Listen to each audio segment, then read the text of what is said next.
आपने आज दिन भर सुर्खियों में एक नाम जरूर सुना होगा, एल्विश यादव। एल्विश यादव वही कंटेस्टेंट हैं जो हाल ही में बिग बॉस ओटीटी का खिताब जीत कर आए थे। उसके बाद से सुर्खियों में थे, खबरों में थे, लेकिन एक बार फिर से सुर्खियों में जरूर हैं। जो कारण है वो अच्छा नहीं है। तो अब तक आप ये तो समझ ही गए होंगे कि एल्विश यादव कौन है और क्या करते थे।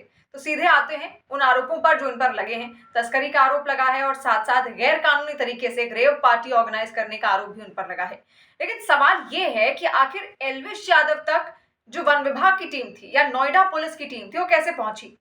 इन तमाम सवालों का जवाब केवल एक स्टिंग ऑपरेशन में छिपा हुआ है। आपको मालूम है कि एक स्टिंग ऑपरेशन किया गया था एल्विश यादव को पकड़ने के लिए। और ऐसे में ये स्टिंग ऑपरेशन किसने किया, कैसे करवाया गया था, ये अब आप इसकी कहानी सुनिए।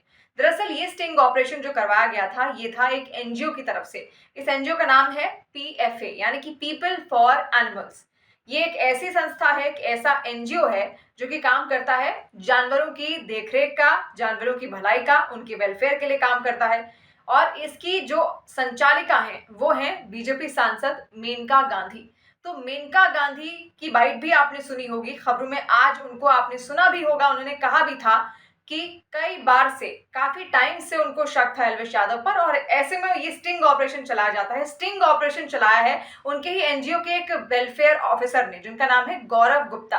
गौरव गुप्ता जिनकी ओर से शिकायत भी दर्ज करवाई गई थी एल्विश यादव के खिलाफ, और फिर एफआईआर होती है और अब लगातार कोशिश की जा रही है कि वो उनकी गिरफ्तारी की जा सके, जिसके लिए कई सारी टीमें यहाँ पर गठित कर दी गई हैं। तो गौरव गुप्ता बात करते हैं एल्विश यादव से, जैसा कि खबरें हैं स्टिंग ऑपरेशन को लेकर। और एल्विश यादव फिर उनको नाम देते हैं एक एजेंट का। इस एजेंट का नाम है राहुल यादव। राहुल से बात करते हैं गौरव। गौरव कहते हैं कि उनको एक रेव पार्टी ऑर्गेनाइज करवानी है और ऐसे में यहाँ पर कुछ पैसों की डिमांड की जाती है राहुल की ओर से रेव पार्टी ऑर्गेनाइज करवाने के लिए। और साथ साथ गौरव ये भी कहते हैं कि रेव पार्टी में उनको तमाम चीजें तो चाहिए ही, ऑर्गेनाइजेशन तो अच्छा होना ही चाहिए, लेकिन साथ साथ 11 सांप भी चाहिए। तो फिर यहाँ पर राहुल की ओर से डिमांड पूरी भी लगभग कर दी जाती है, जिसके लिए सेक्टर 51 नोएडा का जो है वहां पर एक मैरिज हॉल है, एक विला, मैरिज विला है, वहां पर ऑर्गेनाइज की जाती है पूरी रेव पार्टी। और जो वन विभाग की टीम के ऑफिसर्स थे और साथ साथ जो नोएडा पुलिस की टीम के ऑफिसर्स थे वो कैजुअल ड्रेस में एक आम आदमी की तरह इस पार्टी में शामिल होने पहुंचते हैं, क्योंकि वो जानना चाहते थे कि आखिर वाकई क्या वो सांपों को लेकर वहां पहुंचता है, जो जिस एजेंट का जिक्र यहाँ पर हो रहा था राहुल यादव, जो कि एल्विश यादव का एजेंट बताया जा रहा है। और जब वो वहां पर पहुंचते हैं तो जब राहुल से वो कहते हैं, उस एजेंट से कहते हैं कि क्या सांप आप लाए हो, तो वो जब खोल कर दिखाता है तो हर कोई दंग रह जाता है। तमाम ऑफिसर जो होते हैं वो दंग रह जाते हैं कि आखिर ये वाकई ये सांप का जो धंधा था, जो उनके जहर का जो धंधा था, वो उनकी ओर से इलीगल तस्करी यहाँ पर की जा रही थी। तो ऐसे में गिरफ्तारी होती है। राहुल के साथ साथ 4 और लोग भी हैं जिनको हिरासत में लिया गया है, उनसे लगातार पूछताछ की जा रही है।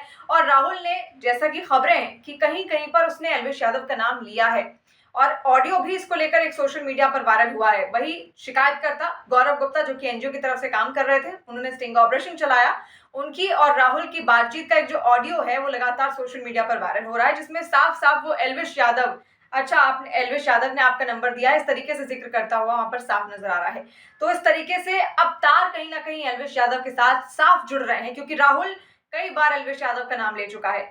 हालांकि एल्विश यादव की ओर से भी इस पूरे मसले को लेकर सफाई दी गई, लेकिन अब उनकी गिरफ्तारी कब होगी, अब सबसे बड़ा सवाल यह है, क्योंकि टीमें लगातार बना दी गई हैं और ऐसे में उन पर तस्करी का आरोप तो है ही, साथ साथ इलीगल तरीके से रेव पार्टी कराने का भी आरोप है।